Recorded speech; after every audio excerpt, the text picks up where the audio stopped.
And so I love this quote.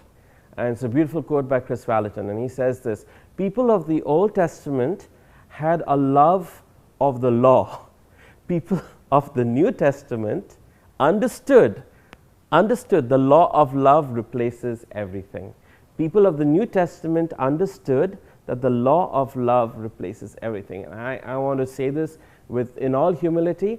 I have friends, I have dear brothers and sisters, and even people I know in ministry across countries, across nations, who fall into this trap where they still behave like people of the Old Testament, and they camp in the Old Testament, and they still behave like people of the Old Testament. They have a love of the law. But here's the deal, and this is the game changer, right? The people of the New Testament understood that the law of love replaces everything. It's not about a rule book, it's not about do's and don'ts. The law of love replaces everything. Here's another interesting quote by Matthew Henry, a legend of the faith. There are so many concordance materials that I highly recommend that have been authored by him, a legend of the faith, and he made this statement. He said, woman was taken out of man, not out of his head to top him, nor out of his feet to be trampled underfoot by him, but out of his side to be equal to him, under his arm to be protected, near his heart to be loved. And so here's the ultimate standard. And I was having a conversation with my sister a few years ago when she was telling me that she wanted to marry someone who does not subscribe to the Christian faith.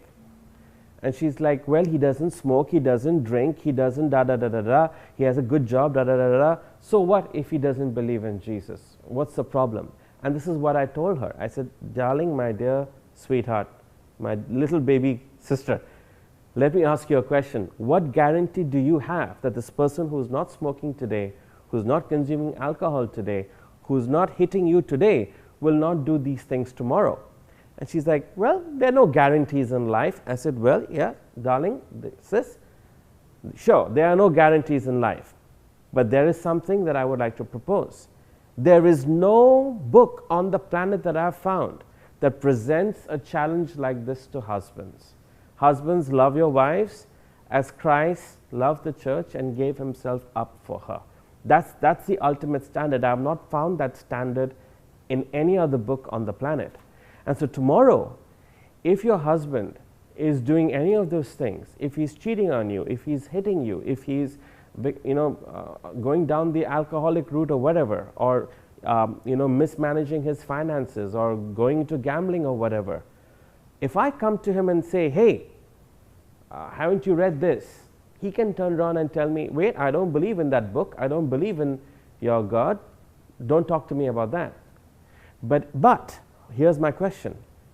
If you marry someone, if you marry somebody who subscribes to this worldview, if you marry somebody who subscribes to this faith, I can come to that person and say, hello, brother, if you subscribe, are we reading the same book? Because if you are reading the same book, I need to ask you, hey, are you loving my sister? Are you loving your wife as Christ loved the church and gave himself up for her? If not, then let's have a conversation. It's time to repent. It's time to change your thinking, and let's align. Let's have some tough conversations. Do you believe in this or no?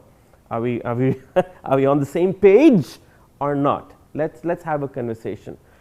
And because that person has subscribed to this, there are grounds for me to have a serious conversation with that person.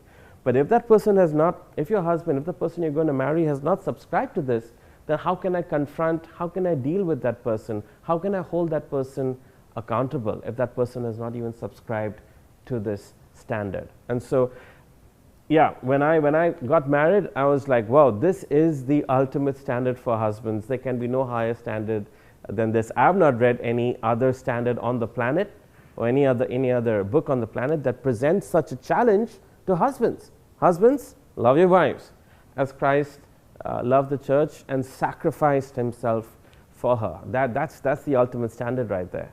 I love this quote by Rick Warren. You can read it with me. The best use of life is love. The best expression of love is time. and the best time to love is now.